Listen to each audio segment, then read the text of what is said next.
Հրեշտակապետներ Գաբրիել Միքայելի երեքնային ամբողջ զորքերի հիշատակման փառաբանության տոնախմբության բայց նաև մեզանից ամեն մեկի պահապան հրեշտակի մեզ հազար մի փորձություններից փրկող եւ այդպես էլ մեր կողմից չճանաչված հրեշտակների Աստծո խոսքը մեզ փոխանցող մեր դեմ հազարավոր դիվական փորձություններ եւ թագարներ լարող այլ Սանազան նենք հոգիներից պաշտպանող հոգիների, բոցեղեն, հրաշունչ, հրակերպյան, լուսեղեն էակների, սուրբ հրեշտակների տոն։ Մեզանից ամեն մեկը յուրովի, կարծում եմ, իր իսկ պահապան հրեշտակի հետ շփվելու, հարաբերելու պետք ունեցել։ Ես ընդամենը մի դեպք կարող եմ հիշել Սուրբ Հայրերի վարքից, երբ պատմվում է որ հրեշտակների ուղեկցությամբ ամեն պատարագին Քրիստոս ինքը գալիս եւ իր կողքից է արյունը իջնում այն բաժակի մեջ, որ իսկ մենք ճաշակում ենք։ Եվ պատմվում է, որ մի անարակ կին կար, որը երբ ուզում է փորձել, որ մեղքի մեջ ընկած քահանան, այդ ոնց է համարձակվում գնալու պատարագ մոտեցել, գալիս է պատարագ եւ տեսնում է, որ իր ճանաչած քահանան կապված է Հովսիսյանը եւ պատարագ մատուցում է հրեշտակը։ Այդ մենակ ինքն է։ Մենք մտերիմ հոգեվորականները մի այդպես քահանաներ ունեն։ Ասում են, հա, պատարագից առաջ չղայնանում ես, ասում է, որը որ չղայնանում եմ վերջ ասեցի։ Ասում է, ես իմ ներսում ասում եմ, հաջողություն Տերոջան, այսօր էլի քո փոխարեն տերբանեն հրեշտակն պատարագ։ Բայց ինստանս այնպես պատարագը սուրբ է մնում։ Սուրբ է մնում իսկ գերագույն նպատակով, որն է Աստծո փրկությունը վերականգնելն է։ Այն ինչ որ Քրիստոս արեց մեզ համար, մենք ամեն Կիրակի գալով Քրիստոսի մարմինի արյունը սրբագործած հասնուգիրին ճաշակելով կարողանում ենք կրկին վերականգնել մեղավոր վիճակից, որ ծնկած վիճակն է, ընկած վիճակն է, ցեխոտված վիճակն է, նորից կանգնելու, նորից հառնելու, նորից երիտասարդանալու իրեսակ, նորից կոտրած ոտքերը բժշկելու, նորից մեռած գույնությունը հարություն տալու։ Եվ դա տեղի է ունենում միլիարդ Քրիստոսի հետ հաղորդություն։ Հրեշտակները մշտապես սպասարկող հոգիներ են Աստծո, որտեղ Քրիստոս այնտեղ հրեշտակն է։ Քրիստոս մի հետաքրքիր օրինակ է մեզ տալիս անապատի փորձության ժամանակ։ Երբ սատանան գալիս փորձում է իրեն, այնպես ինչպես բոլոր մարդկանց, մոտենում է 3 կարևոր այսպես կետերով, որն է առաջինը։ Ֆիզիկական իմաստով եպստում է քաղց զգաց նյութի վրա է։ Այնպես ինչպես որ շատերն են, ուտելու, այնպես ինչպես պապս կասեր մի փոր հացի համար կռիվ տանից, չէ, դրա պատճառով հաճախ ընկնում։ Քանի մարդ գիտեք, որ մի փոր հացի արդարացումով է, հազար մի անօրենություն գործում, հազար մի խարդախություն անում, կաշառ վերցնում, սրան նրան զրկում, կամ այն հաց բանում անում։ Մի կտոր հացի։ Եվ Քրիստոս ասում է ոչ միայն հաց։ Չար հրեշտակներ են փորձում։ Երկրորդ չափանիշը գալիս է Քրիստոսի հրաշագործ լինելու, հա, այդ որ մի այս մարդկանց երեսին է գեղեցիկ կերպով թոս փչելու, հա, որ քեզ կտլից քիչ վերևից եւ գրված է, որ հրեշտակները քեզ կպահեն, որ քեզ քարին չի անում։ Հրեշտակը մյուս հրեշտակներին է մեջ վերել։ Քրիստոսի մեջ մարդկային սնապար բանը դիտել տալով, այնպես ինչպես որ շատերն են, չէ՞։ Այս բանը որ անես, գիտես կամիս ճանաչ։ Գիտես դրանից հետո իշտորներ կբացվեն առաջ։ Գիտես կարիերային ինչ մեծ բարձունքների կհասնես։ Գիտես ինչ կլինի։ Այդ նյութական հաճախ մարդկանց կողմից հարկ տալու հեռանկարն է որ ասում այսպես։ Երբ Քրիստոսը հստակ ասում, չէ՞։ Որ չպիտի փորձես ասում։ Եթե պատահաբար է, եթե թշնամին հրեց քեզ բարձունքից գցես, հրեշտակները կպահեն այո։ Այնպես ինչպես որ պատմում են, որ երբ Հովհաննես առաքյալին ինքն էլ չէր իմացել, իրեն թույն են տալիս բաժակի մեջ խաչակնքում է, խմբում որ բանջի։ Ոստի ոնց է գալու։ Այնպես ինչպես որ ինքն էլ տեսնում է, ասում է, եթե ձեզ թույն տան, Քրիստոսը ասում, խմեք ձեզ չպիտի վնասի։ Հստակ եւ դու չես փորձում ասում։ Աստված քեզ պաշտպանում է։ Պետք է ամենավերևից էլ ընկնելու լինես, ես այդպես մի Ռուբեն անունով տղա եմ ճանաչի, որ Աֆղանստանում է ծառայել, եւ ասում է, այլ ճար չկար, ես ինձ պիտի կամուրջից գցրի, ասում ասում եմ սուր քարերի մեջ, ասում եմ մի մետր, այս քառակուսի մետր ջրափոս կար, ասում եմ։ Ես էլ չգիտեմ, ասում եմ կիլոմետրերով, ասում եմ երկար, ասում եմ բանի վրայից ես ասում եմ, չգիտեմ, քանի տոկոս շանս կար, որ ես կընկնեի հենց այդ ջրափոսի մեջ, ասում եմ, ես ինքա հենց այդ ջրափոսի մեջ ու մեջ ողջ մնացի։ Այնպես ինչպես որ ինձ պատմեցին, կարծեմ Աջափնյակում, որ ամբողջ բակը ասֆալտը, մենակ մի քառակուսի մետր կա, որ սենքի տակ հող է, 8 ամսական երեխան չէր, որ լուսամուտից ընկել էր, 8-րդ հարկի, 9-րդ հարկից։ Ընկել էր հենց այդ հողի վրա և ոչինչ չէր եղել։ Ինչպես է սա լինում։ Եվ հետևաբար, երբ մենք նայում ենք երրորդ տերքը, երբ Քրիստոսին ասում են ուղղակի,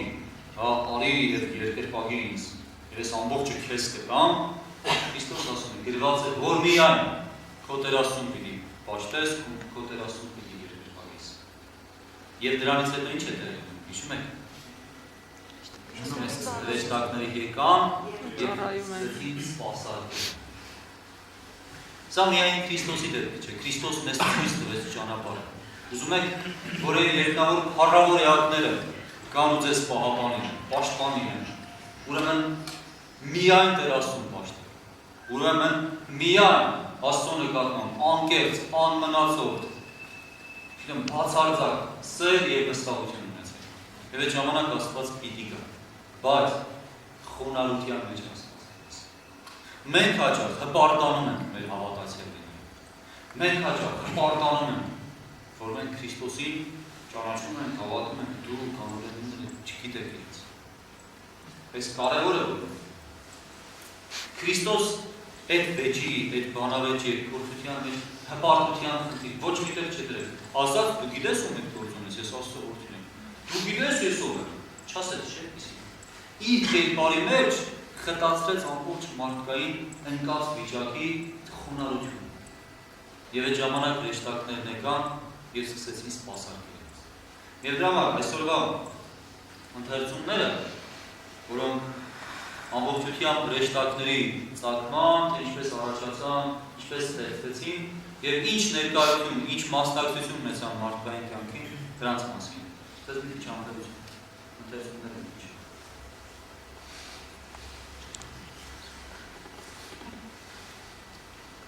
Ընթերցում եմ Ծննդոց գրքից։ Եվ Տերը վերջացնելով Աբրահամի հետ խոսակցությունը գնաց, իսկ Աբրահամը վերադարձավ իր բնակատեղին։ Երկու հրեշտակները երեկոյան եկան Սոդոմ։ Հովտը նստած էր Սոդոմի դարպասի մոտ, երբ Հովտը տեսավ նրանց ընդառաջ գնաց, գլուխը խոնարհեց մինչև գետին ու ասաց. «Համեցեք, տյալ, եկեք մտեք ձեր ծառայություն և գիշերեցեք այստեղ։ Ես կլվամ ձեր ոտքեր և դուք բավարարությամբ շարունակեք ձեր ճանապարհը»։ Նրանք ասացին. «Ոչ, մենք այստեղ քաղաքի հրապարակում կգիշերենք»։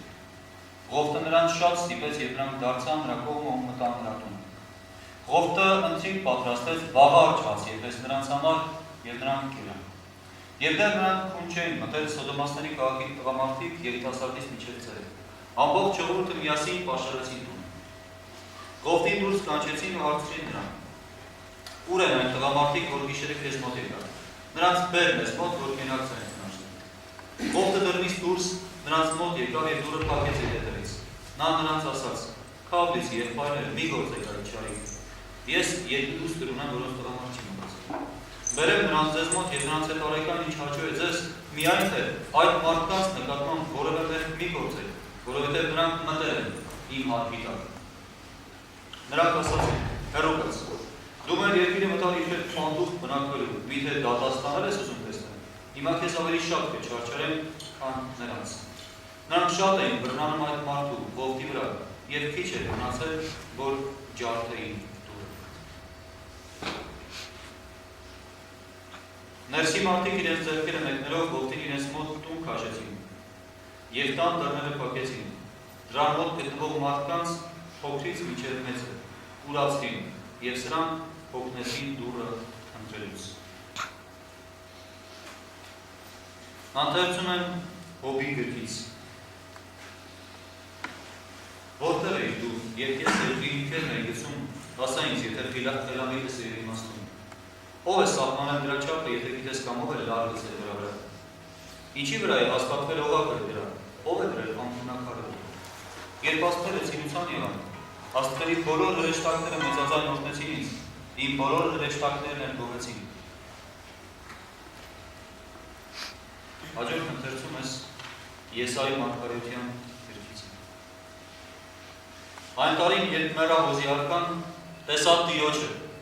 որ նստած էր բարձր ու վերին աթոռի վրա, իսկ տաճարը լի էր նրա փառքով։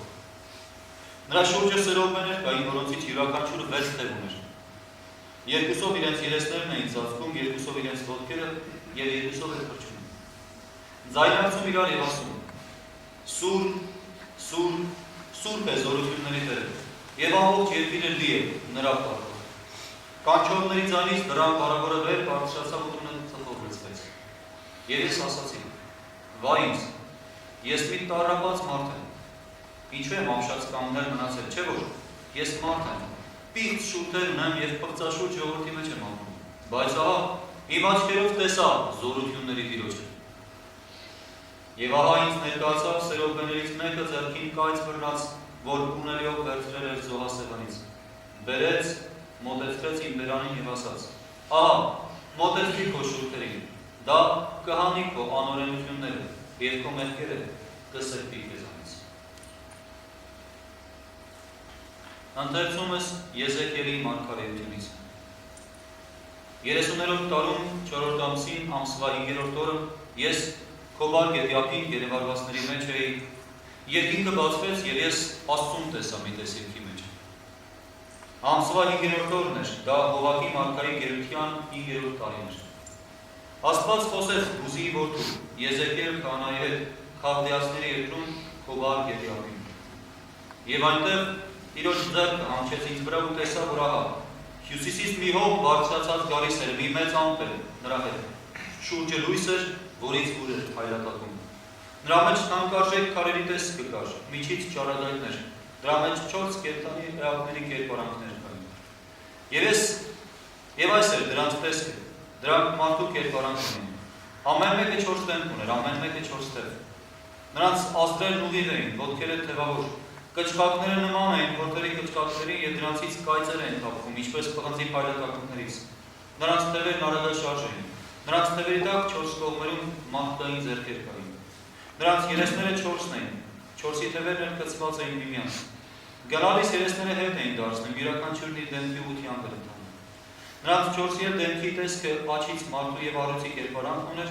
իսկ ձախից եզան և արծվի կերպարանք։ Այս էր նրանց տեսքը։ Նրանց 4-ի թևերը տարածված էին վերևից, յուրաքանչյուր երկուսն իրար էին կցված ու վերևից զույգ ծածկում էին նրանց մարմինները։ Եվ յուրաքանչյուրն իր դեմքի ուղղությամբ էր ընթանում, դեպի որ կողմը, որ հողը քշում էր, նրանք այն կողմն էին գնում և ընթանալիս էլ շուրջ էին գալիս։ Կենդանի էակների մեջ բորբոքված հրի պես մի պատկեր կար, ասես շարժվող լապտերների պատկեր լիներ։ Կրակի լույս կար և այն կրակից փայլատակումներ էին սփռվում։ Եվ կենդանի էակներն արագ էին ընթանում ու թեթև պտտվում էին արեգակի պես։ Եվ ահա երկրի վրա 4 կենդանի էակների հետևից մի անիվ էի տեսնում։ Արևների կերպարանքն ու դրանց կառուցվածքը ոսկեքարի տեսք ունեին։ Թե 4-ի տեսքը, թե նրանց պատկերն ու կառուցվածքն այնպես էին, որ կարծես թե անվի մեջ անիվ էր պտտվում։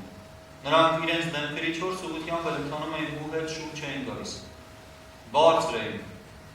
Նայում էին նրանց ու տեսնում, որ նրանց թիկունքները 4 կողմերում են, լիքն են աչքերով։ Կենդանի էակներն ընթանալիս անիվներն էլ նրանց հետ էին գնում, իսկ երբ երկրից բարձրանում էին, անիվներն էլ էին բարձրանում։ Դեպի որ կողմը, որ գնում էին ամպն ու հողմը, կենդանի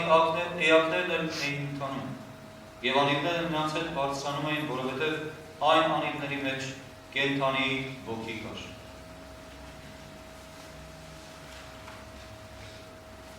Ընթերցումս Եբրայեցիներին ուղղված Պողոս առաքյալի նամակից է։ Եվ դարձյալ երբ անդրանքին աշխարհը մտցնեմ ասում եմ.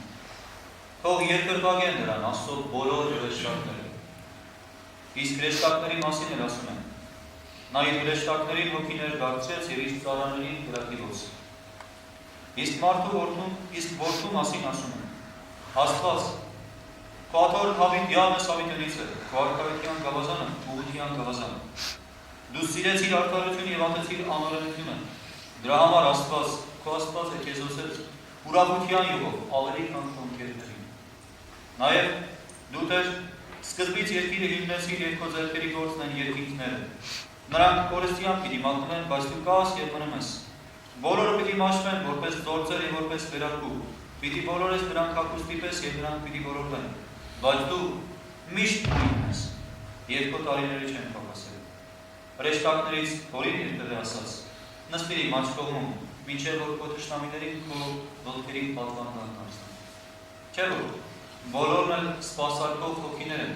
որոնք ուղարկվում են, իսկ սպասավորություն նրանց, որ ժառանգելու են փրկությունը։ Սիրելիներ, երբ մենք գրում ենք հիվանդներին այցելության եւ հաղորդություն պիտի տանք, հատկապես երբ մենք վերջին թոշակի կոչում, այն մարդուն, որ վերջին է, այս անգամ հաղորդություն ենք գալիս, այդ ժամանակ մի հատված կա, որ ընթերցում ենք, որը լսեցի, որտեղ Եսայի մարգարեն նկարագրում է, թե ինչպես տեսավ զորությունների Տիրոջը, որտեղ անհամար է հրեշտակների բազմությունը գովերքում, բարձրաձայն կերպով ասում, փառաբանում երևում են սուրբ զորությունների Տերը։ Եվ այդ նույն դրվագը մենք ընթերցում ենք հենց այդ մարդունը, որ լսում ենք։ Եվ ասում ենք, ինչպես Եսայի մարգարեն ընթերցում եւ ասում են հրեշտակներից մեկը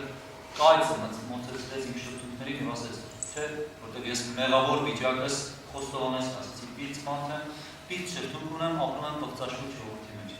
Եվ դրա արդյունքում մաքրվեց իմ պղծությունը։ Սուրբ հաղորդությունն ունեմ այդ պղծության մաքրումը։ Եվ երբ մենք դա կարդում ենք